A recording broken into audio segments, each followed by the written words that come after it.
So I wanted to take a bit of a different approach today. I wanted to focus on some strategy, concept, ideas. Many of you guys might be familiar with the long butterfly strategy. Some of you may not.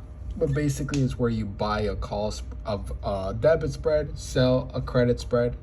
You sell the strikes you sell in both spreads is the same strike, and basically creates this profit zone in a sense that you'd want the stock to stay around this area, and basically outside the area, obviously, as you can see, you lose money, but anywhere within that area you make profits. A lot of people most times tend to use it as a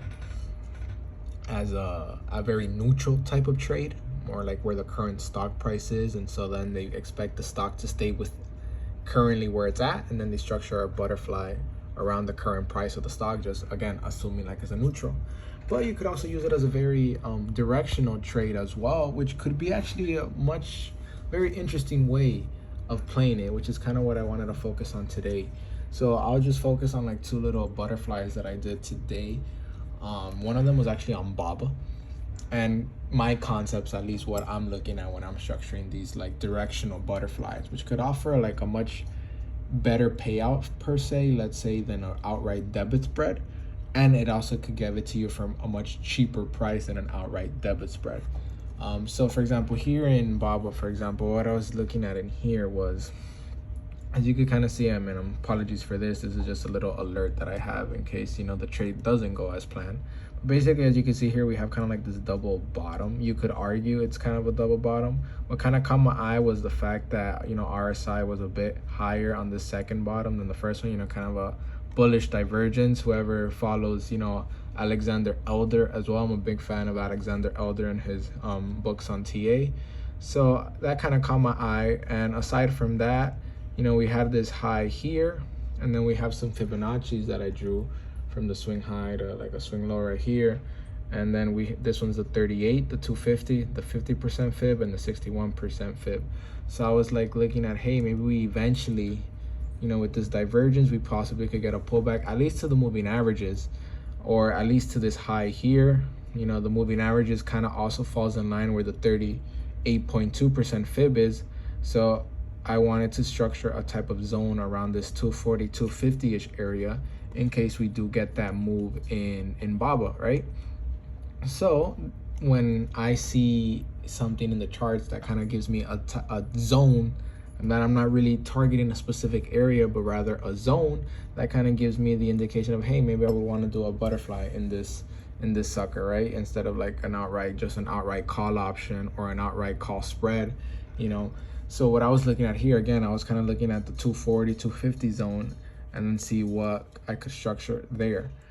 So the trade I actually ended up doing on BABA, which I did get filled at, was the 240, 250, 255 butterfly. And I did it in April with 16 days to go. So we'll see how that plays out. Basically, again, I paid what, 125 for it. Max profit is 875. Again, that's assuming we pin right at 250, which is kind of unrealistic. I usually tend to manage these maybe around 25, 30 to 35% of max profit. And then from there, call it a day. I already have my GTC in place to like hit that.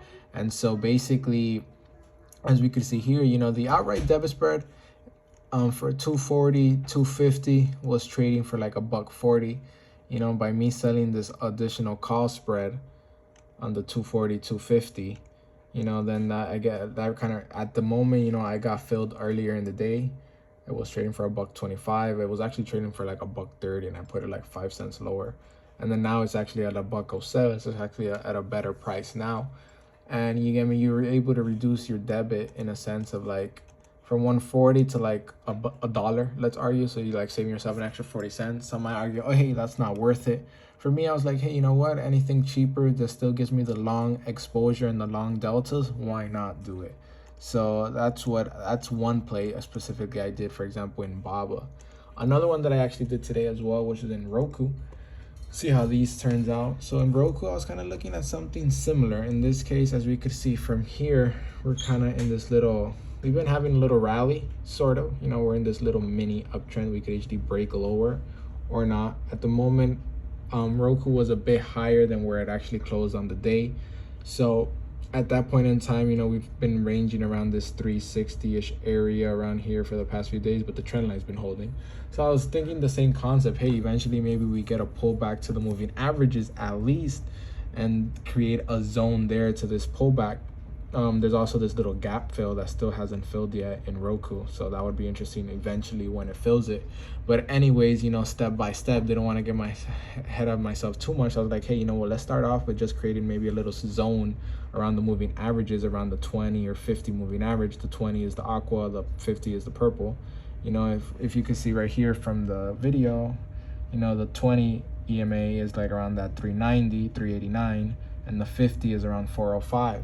So I was like, hey, what if to create a zone near that area of like 390, 405-ish, and again, create a little zone there that could get me some directional exposure. So the butterfly I did here in in Roku, was the 390, 405, 415. So this one, for example, just buying the outright 390, 405, costs what, 258.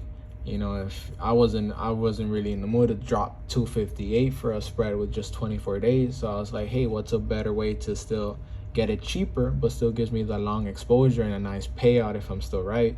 And hence I decided to do the butterfly 405, 415. The cool thing about this one is that I'm buying a $15 wide call spread. I'm selling a $10 wide, so it gives me no risk to the upside. If you look back at the risk graph of the butterfly, if it moves outside your profit zone, because both spreads are equal distance, let's say you buy a $5 wide, sell a $5 wide, anything below or outside, you lose money. In this case, since I'm selling a $15 wide, but only selling a $10 wide, it still gives me profit to the upside. If I were to change this to like a $20 wide right here as well, as you can see here, then in that case, 20, you see a typical butterfly. But since I only did it like $10 wide, it gives me no risk to the upside, because the max this can be worth is $10, but the max this can be worth if it were to go in the money is 15. So this one is greater than the spread I'm selling, hence no risk to the upside. So this one I got filled at the point, I got again filled around 12 p.m. So I got filled at like $1.60. Currently is trading for $1.36. So we'll see how that plays out. But again, the main focus on this video was mainly just to show a different way of playing butterflies. Again, most people, this was something that I learned from some other people. Shout out to Option Brewer, and shout out to also Peter Resnicek from Shadow Trader. If you guys aren't aware of them, check out their YouTube channels, check out their Twitter, Option Brewer, and also Shadow Trader for Peter Resnicek.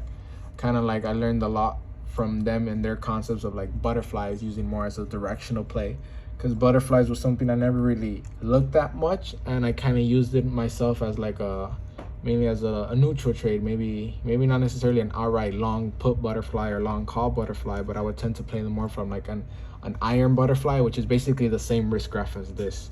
And so I would use them to more as like a premium collection, short premium collection type of trade, neutral trade. And then it was very interesting, this concept of directional. So I've been messing a lot with them, keeping a track on a spreadsheet that I use, and it's been going really well. It's just a good way to get, again, long exposure or short exposure cheaper, yet still giving you a good payout. For example, if you look at the payout on this one, I paid $1.60, max profit is $13.40.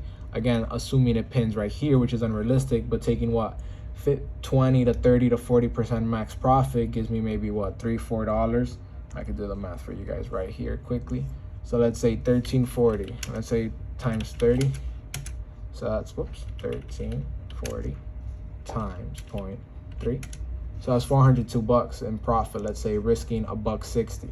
So that's like a good R right there of divided by 160. And that's like a 2.5 R right there. That's a good return on investment, assuming the trade works out. So again, just wanted to post this just to like help, like at least kind of how I structure some of these butterflies, kind of what I look at. Again, I kind of mainly base it off of the charts, pretty technical. See some profit zones or areas where I think the stock could lead into, and then create some type of butterfly or structure around that could profit and benefit if the stock does move in that direction. So these were two trades that I actually got filled in today, so I just wanted to quickly go over them and just discuss. Hopefully this was of any value to you guys, and hopefully it helps. And let me know if there's any questions, comments, or anything else you guys would like to see with respect to content, and I could definitely get on that as well. So peace out, guys.